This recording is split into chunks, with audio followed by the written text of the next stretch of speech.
So my name's Otis Spencer. I'm with Peakside Capital. We have a business here in Poland through Peakside Polonia Management. As well, we've created another company operating here in Poland called PROM, Peakside Ross Outlet Management, which is focused on the outlet sector. But as Peakside Polonia Management, we're focused primarily on opportunistic investing in Poland, Czech Republic, and to a lesser extent, Hungary. And we've also been exploring the markets of Slovenia, Croatia, and Serbia in a joint venture that we have with a Slovenian insurance company. Hello, my name is Adam Konieczny. I'm representing Louvre Hotels, and I'm the development director for Poland and Eastern Europe. Louvre Hotels is originally a French hotel group, now 100% owned by Chinese hotel group Jingjiang International. And we have brands like Premier Class, Campanile, Kiryat, Golden Tulip, and also we are now introducing in Europe the Chinese brand Metropolo. And apart from traditional franchise and management agreements, we also, as the only one of hotel groups from the top 10, we can also sign lease agreements at least in Polish cities and in Prague. Okay, good morning. My name is Robert Sztemberg. I'm running the representative office of Berlin HIP here in Warsaw. So we concentrate purely on mortgage, real estate lending. With the office here, we're covering Poland and partly Czech Republic, Prague. Looks like that. We are responsible for the acquisitions primarily, for the local, let's say, contacts, and working very strong together with our colleagues in Berlin. So this is always a kind of a teamwork. So people based in Berlin supporting us. Yeah. Okay, great. Well, thank you very much. What I would like to do is I'd like to start bigger picture, some bigger themes, and then go into more detail about the different sectors, the different countries, and how you view those. And, of course, each panelist, please feel free to just to talk about what your area of knowledge is. So, the Chinese question is huge. You've been talking to a lot of Asian investors, Chinese. Richard, sorry, we didn't discuss this before, so I don't know if this is something. But yesterday, the population decline, demographic situation in Europe, it always comes up. It's a stark problem of low birth rates. I'm just wondering what the Asian investors, because they take, especially the Chinese, they take a famously long-term view. How do they see this issue for Europe? I think, the key thing that I always pick up when I'm meeting these guys is, they look at the big macro trends, and demographics is definitely one of those. But they also, more importantly, I find, look for infrastructure. I think they regard that because they've seen what's happened in China with infrastructure. And, we've obviously in London doing Crossrail, and that's why so many of them have come into London. They like Crossrail.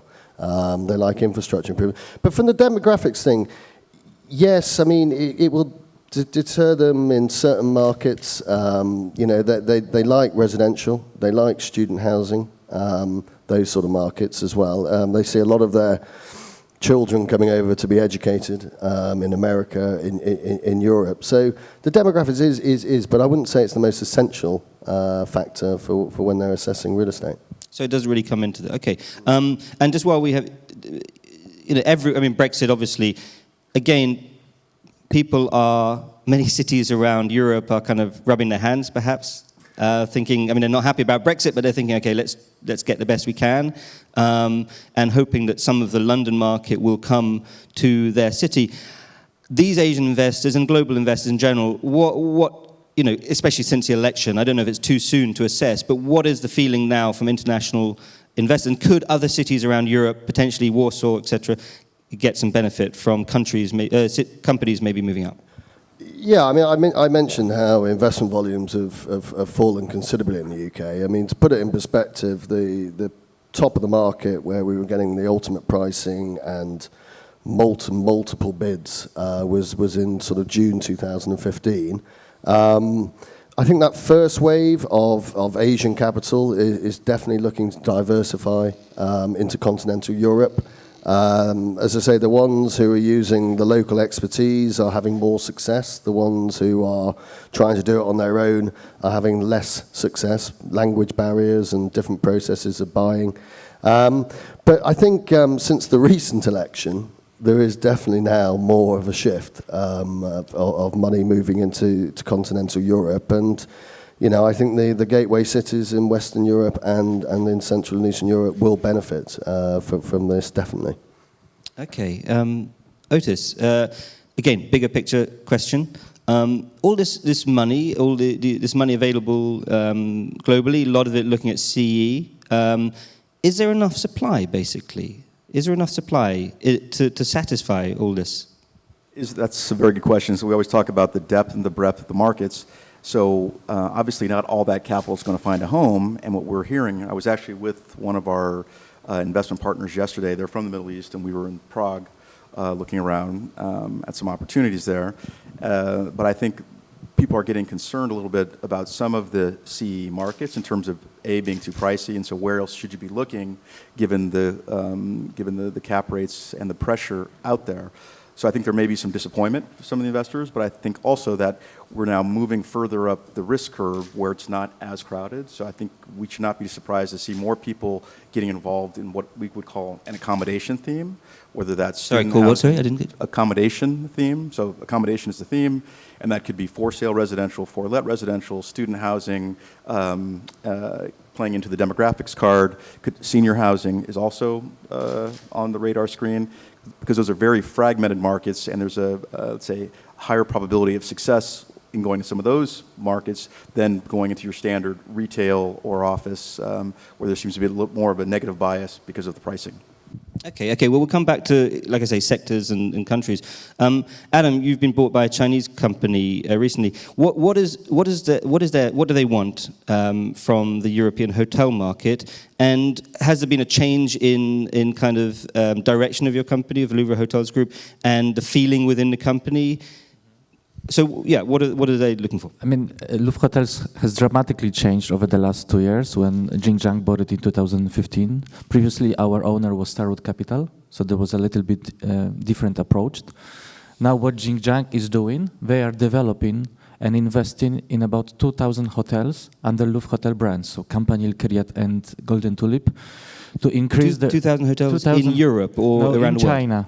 In China? In China, but our originally French brands, just to increase the recognition, awareness of the brands in China, because the group is also the owner of the third biggest tour operator in China, who is organizing trips, both business and leisure trips, to Europe. So the plan is to accommodate all the Chinese visitors in our Louvre hotels in Europe. So currently, the group has a number of hotel groups around the world. So altogether, we have 5,000 hotels, and so we are the 5th largest hotel group in the world. And the ambition of Xinjiang is to be number 3. So this is the reason that that they are developing in hotels in China. They are still looking for other hotel companies to buy. And also organic growth in Europe through a new development team members like myself to develop the portfolio in Europe through different models. So not only franchise and management like all hotel groups are doing, but we can also offer lease agreements for the key locations. Like in Poland, this will be Warsaw, Kraków, Gdańsk, Wrocław, and also Prague. Because Prague is also a very important place for Xinjiang, and we don't have any presence at the moment in Prague, so this is one of the priorities. So for these markets, we can offer lease agreements with a good guarantee of Louvre Hotels, a main company from Paris. So I think it's a very good proposal from Louvre Hotels in Xinjiang. Okay, good. Well, we'll come back to hotels again. Robert, in terms of, again, what you've seen in this presentation, in the last 2 presentations about the global sentiment towards different regions and specifically Central Eastern Europe and Poland, what are you picking up from your clients about how they view Poland, Central Eastern Europe, and from Berlin as well. What is the sentiment here? And obviously, in terms of lending, well, we'll come to the lending in a moment. Okay. Yeah, I think we can differentiate here a little bit, because we traditionally there is a strong relationship between us and the German investors, and the German investors they've been already for a while here. I can even say maybe with the Austrians together, they've been the first movers, and there is still, of course, a interest, but it's already on a, I would say, more matured level. And if it comes to the new entries, if I'm talking about our portfolio, we saw a significant increase of South African investors. So we expanded our, let's say, client base significantly by these addresses. We did not finance that much for Asians, but of course we see them, we recognize them, so a few have been mentioned already. We are in contacts, but yeah, so still German investors very strong, the traditional ones, and if it comes to the new entries, South Africa is currently leading. Okay, yeah, Richard. I mean, I just want to add on the German. This year, they're 20% richer than they were last year, their retail funds. And, in the UK, we're talking about redemptions and gating, maybe, with Brexit. But in Germany, they're actually stopping the man on the street putting money in. They're getting too much money in for real estate. So they're looking on a global level now, far more. Okay. Robert, just about lending again. Richard was saying that the big global investors are asking, are the local banks lending? I would count you as a local bank. You're here, based here. Are the local banks lending in Poland, and what do they lend? What sectors are they most? What do you see as, let's say, most secure? Here again, I think also a short differentiation will be helpful. So we should differentiate between the local banks. So I mean, these are banks with, let's say, local bank licenses, with staff, through all the departments, through a bank, and cross-border lenders like we are, and that many other German lenders are. So if it comes to the local banks, we see that they are very strong on development financings. They prefer to do development financing, so they go short, slightly higher margins, but they are capable of the risks. They have people here on board. They do it well. Whereas we, as cross-border lenders, we prefer very much the long-term, the conservative structure. Of course, we always much more competitive because our refinancing base is extraordinarily good these days. I mean, Berlin Hip was just 1 year ago. We've been, the first German mortgage lender who issued a bond with a negative yield. Yes, so this is something unique for us. So the refinancing base we are profiting these days allows us to be very competitive if it comes to pricing. Okay. Moritz, you INREV did your survey of non-listed funds and their sentiment, and I mean, having watched Richard's presentation, what would you take away from that? Did you agree broadly with what he's saying, or were there any things where you thought slightly differently? What were your takeaways for that? I think it's quite similar, but what I see is like investors like cities, and I think they don't like countries. They look into like what kind of cities. I think that was also coming from the presentation. I think that is really the key, and maybe on Brexit side, I think it will be quite difficult to get some attraction from the UK to here. Actually, I think you need to have the infrastructure, and I'm not sure how well positioned the cities here are for that. I think probably Luxembourg and Frankfurt will benefit more from it, but maybe, and that's also like a spot on is on the infrastructure. I think that's really important. I mean, okay, I don't want to maybe an obvious question, but what do you mean by infrastructure? I mean, airport is international airport. What else? It's the airport, but also the local expertise. I was in Brussels on Monday, speaking with some of the investors there, and they are trying to attract a lot of these agencies coming from London over to Brussels. And within Brussels, you have a quite infrastructure with a lot of people, a lot of professionals specific on government side. And if you really would like to attract those kind of agencies here, then you need to have like the community around it. I think that will be the challenge here. And also, for instance, from the banking side, Frankfurt has the ECB. So you have already a lot of banking professionals in Frankfurt. So that will be the challenge. So I think if you want to pitch, you should definitely look at what kind of if it's really. Okay, so you're talking infrastructure in very broad terms. I mean, Richard, is that what you meant by infrastructure? Also the local talent, etc., or were you meaning physical infrastructure like airports and roads and that? Both. Yeah, both. I mean, Crossrail is, at the moment to get from Heathrow to Canary Wharf is probably an hour and a half. It's going to take 38 minutes. Yeah, and the trains are bigger. They're going to get more people in. It's that side, but also it is. I mean, we're talking in the UK with Brexit about all these banks. Are they going to relocate? Where are they going? And we joke that you don't take your wife to Frankfurt for a weekend, do you? People like London, people like Paris, people like Dublin, because it's where you want to work, live, and play. Where do you educate your children in Frankfurt compared to, say, London, for example? So it's that kind of infrastructure as well. That's true, but I mean, Yolanda yesterday pointed out that now you can work more. She talked about someone who moved to Aberdeen but was working out of London. I mean, they could because of connection, etc., internet connection. They could now live in Aberdeen and have a life rather than just live in London and pay the rent.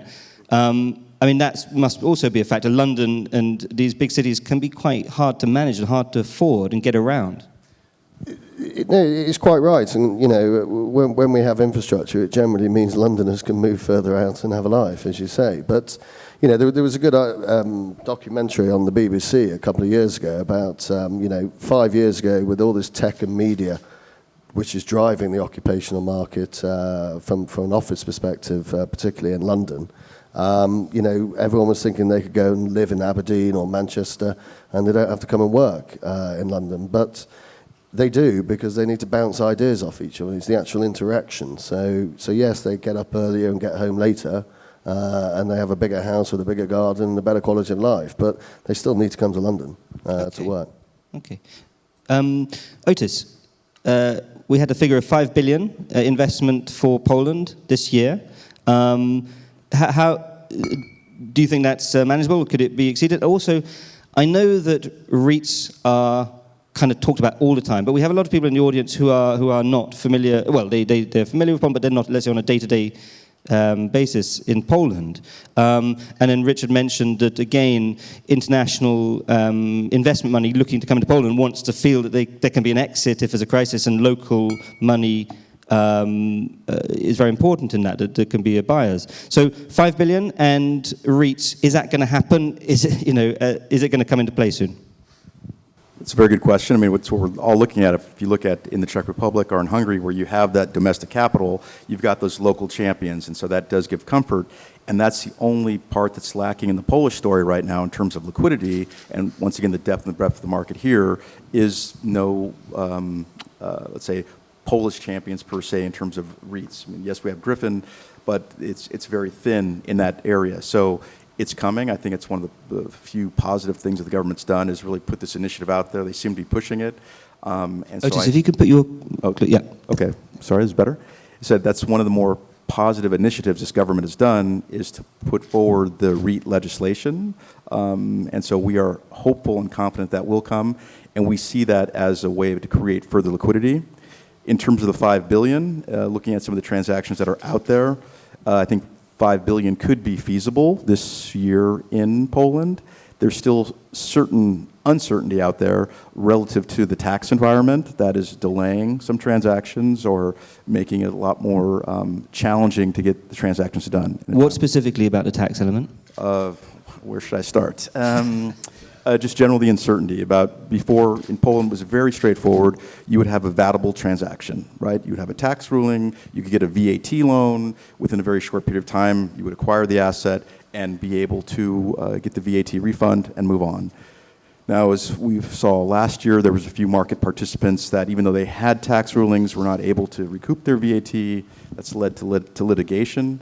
So we see people now shifting towards looking at share transactions, which are obviously more challenging because then you're stepping into the legacy of the counterparty, which brings with it reclassification risk on the tax front. And so the other area that people are looking into is sale of enterprises, let's say. So the tax uncertainty has created a little bit of a slow go on some of the investments. And I know for a few investors that have just basically put Poland on hold until there's further clarity, until we can with confidence say the tax issue is not going to be a concern. But putting that aside, there's more optimism, and there is this more capital coming in from new participants that aren't, let's say, fully burdened with the knowledge of the tax environment that do want to get transactions done. So, fully burdened with the knowledge. Very interesting way of putting it.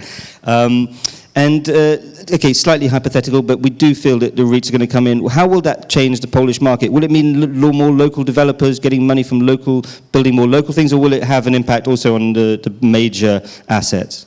I think in terms of, if you look at the major asset classes being retail and office, it will provide instant liquidity. Because what we've seen is that if you have a brand new building, let's say from our friends at Skanska, there's a row of potential buyers for that. There's no liquidity issue on that core side. Then you go to the other end of the spectrum, you've got opportunistic investors. You can find here and there some areas, but what's very thin are what to do with the second and third generation buildings, where it's more of a value add. Right now in Central Europe, there's only a handful of really value-add funds that are buying those buildings. So what we're talking to other investors about is the aggregation of these portfolios, and the REITs, because of the cap rates that you can buy them at, let's say 7.5 to 8.5, if not higher, they're in a good position to throw off the recurring income that investors are looking for. So you got to have scale. So you're going to be seeing people bundle together either retail or office assets, and then creating these conduits to allow the retail investors to participate, where they can get a recurring dividend. Okay, thank you. Well, we've had a broader picture. Now let's go into the different sectors and the different countries. And again, these questions are asked at any conference, but we have with us panelists who are from a different perspective, from a couple from outside the country, and it's always, huge amounts of money are being settled on the question. So I want to start with the sort of question that everyone is discussing all the time, Warsaw office. Let's start, Robert, with you. You're the lender. Look at Wola, for example. It's fantastic how this area is developing. And there are really encouraging signs. And when Warsaw Spire was, in the works, people were saying, "Oh my God, it'll never lease." And then Q22 as well. Oh gosh, and they've done pretty well. But then it does leave the second, third generation, which in any other country would be pretty modern, but in Poland, 7 years looks pretty old. So how do you see the Warsaw office market, Robert, from a lending point of view? So generally, I say it's still, I always saw it positive, and I still see it positive. We should all recognize that it's still a very small market.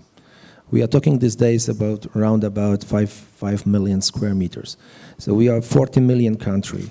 We are a centralized country, so everything concentrates on Warsaw. You have headquarters of breweries here in Warsaw. Imagine Paulana headquarter in Berlin. It would be a good joke. It does not work in Germany. So cultural life, political life, everything concentrates on Warsaw in a 38 million country, and we have 5 million square meters of office space. Compare it to London, and I think we shouldn't compare it to the entire city of London. It's enough if we compare it to certain districts in London. They are 10 times bigger.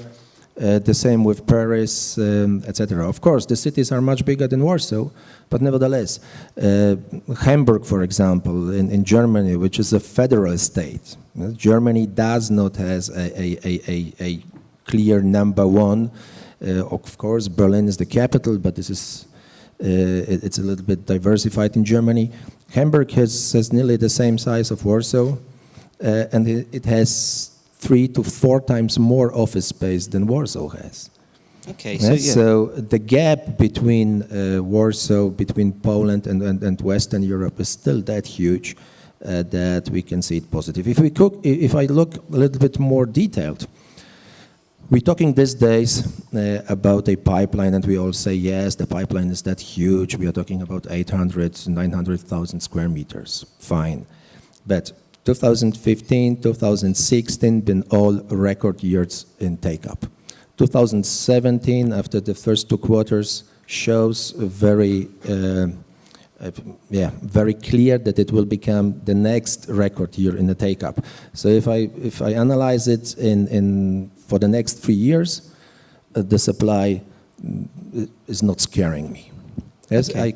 I can't look longer than 3 years, but for the next 3 years, I'm very fine and I'm pretty confident and positive about the Warsaw office market. Otis, on office in Warsaw?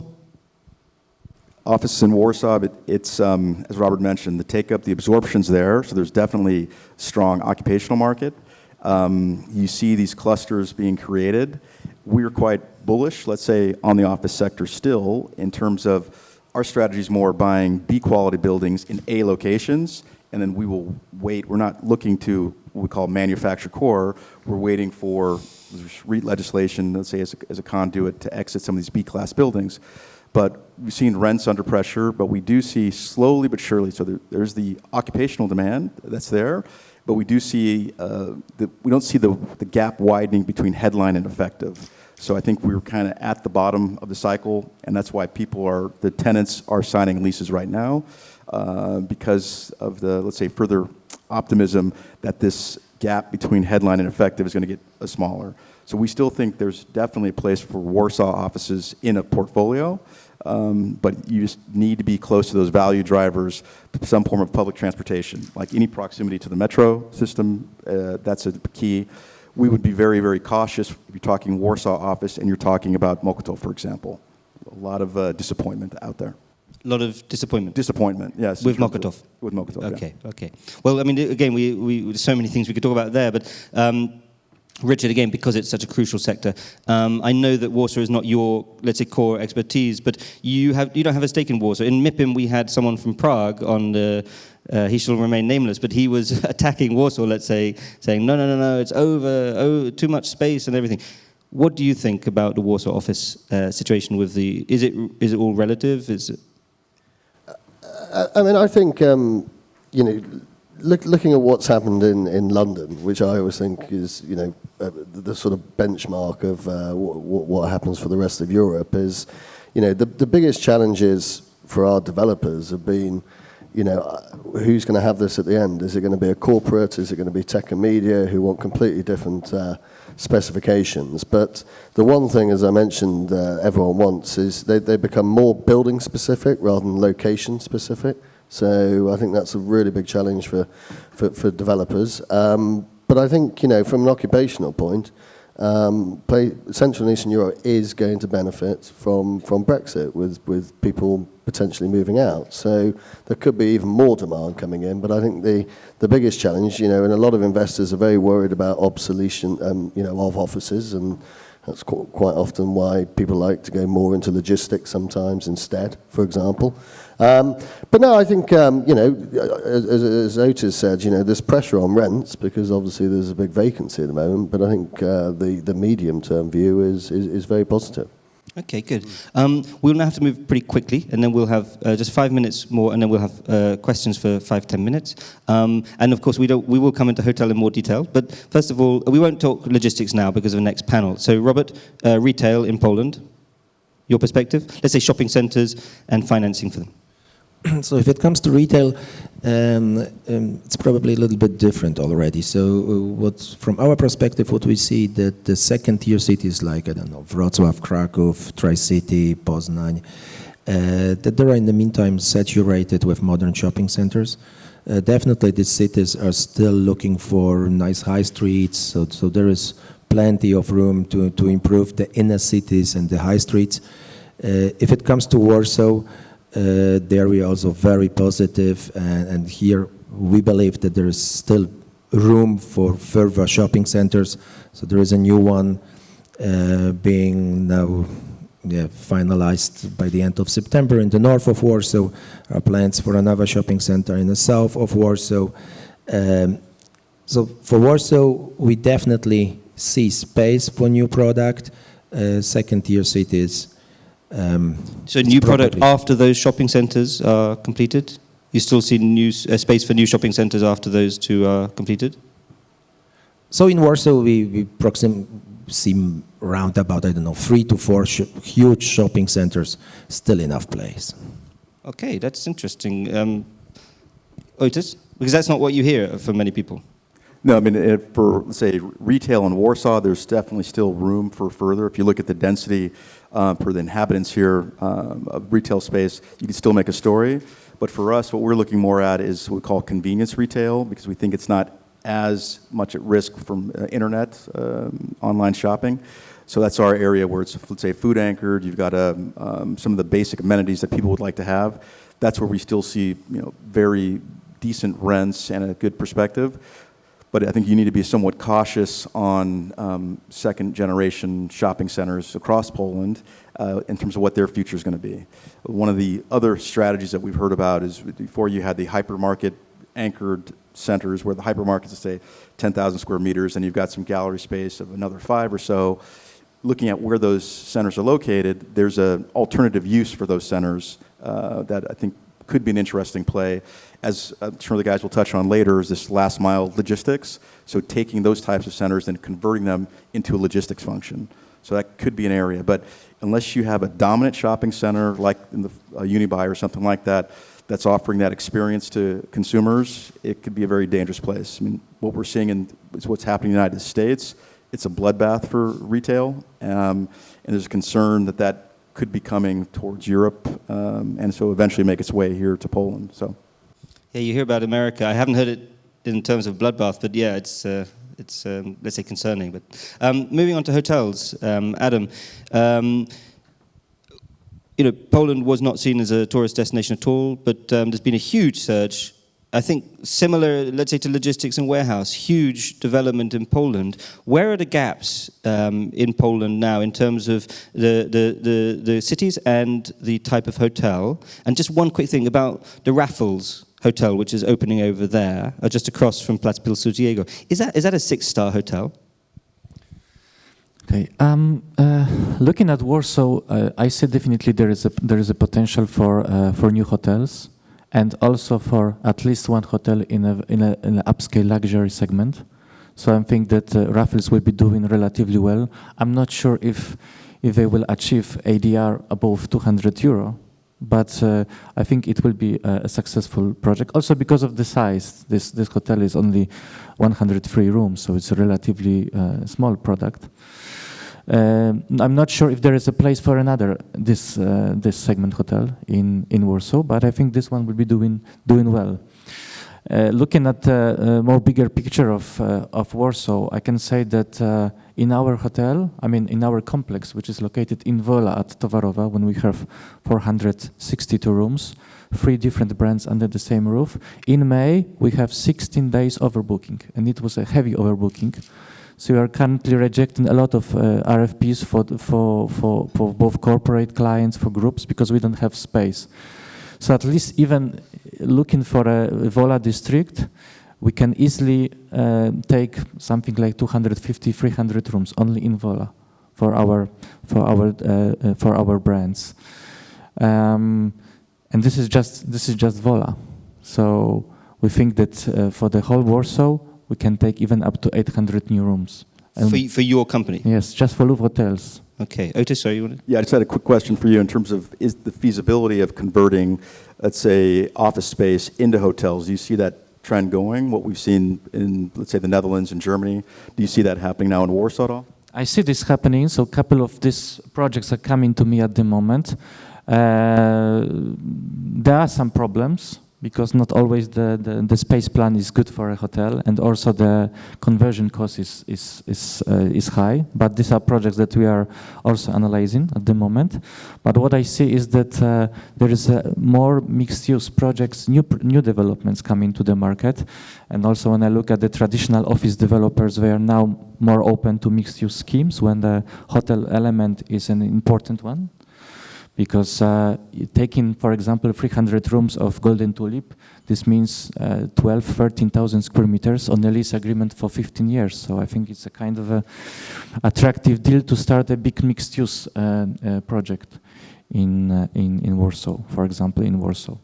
Okay, and very quickly, rest of Poland, which cities for hotels is there still demand for new hotels? And then a quick look at Central Eastern Europe. You mentioned Prague, and do you also looking outside Prague to other countries? So looking at Poland, of course, Kraków. Kraków is it's a hot market. So you say, of course, Krakow, but there are so many hotels in Krakow. Is it really the demand is so huge? But looking at the new supply in Kraków, it's not so big supply. It's relatively low. It's a lot of small hotels, boutique hotels with 30, 40 rooms. But there are almost no new supply of hotels of 150 to 100 rooms. Why is that? Why is there no more supply? It's a problem of the availability of land, definitely, and also the prices of existing buildings, which might be converted into hotels. So this is the biggest challenge in Kraków. Looking at other cities, Gdańsk is a very good market. Gdańsk over the last, the whole Tri-City area over the last 2-3 years was the fastest growing market. But we see some concerns in city center of Gdańsk that there's so many new projects coming. And I think over the next 2-3 years, there will be even like 2,000 new hotel rooms just only in the city center of Gdańsk. So at the moment, to be honest, we are more interested in coming to Gdynia, for example, to the city center of Gdynia with our company product. I think this will be a big success. And of course, looking at other cities, all the big cities improved the performance over the last years. Even the markets which were performing very bad, like Poznań and Katowice, they're now doing good. In Katowice, for example, because of the opening of the Congress Center, it's improved the market significantly. Prague is doing well, and Prague is very attractive for us, as I said. But here is also a challenge with the pricing, because the offers I'm receiving for lease in Prague for Campanile at the level of 650 euro rent per room per month, which is very high for the Freestar product. And of course, we are looking for projects in Budapest, in Bucharest. These are also very interesting market for us. And we are started just exploring Belarus at the moment, because this is also interesting market for the international hotel group. So Hilton, Marriott, they are already in Belarus, and there is really missing a French group in this region as well. Okay. Well, we have some. I have a couple more questions on Central Eastern Europe, but first I want to go if there are any concerns or questions from the floor for our panelists. Any questions? I've just got a very quick question, which is about the fundamentals in terms of the rents here across the sectors. Obviously, across Europe, you tend to get different rent incentives. Richard will also know that about what's happening in the UK, London markets. But what's happening in terms of the sectors here, in terms of headline rents and incentives? Fortunately, I'm not the investor, so I do not have the first loss piece. So we, as a bankers, we always have the buffer. But yes, definitely, there is...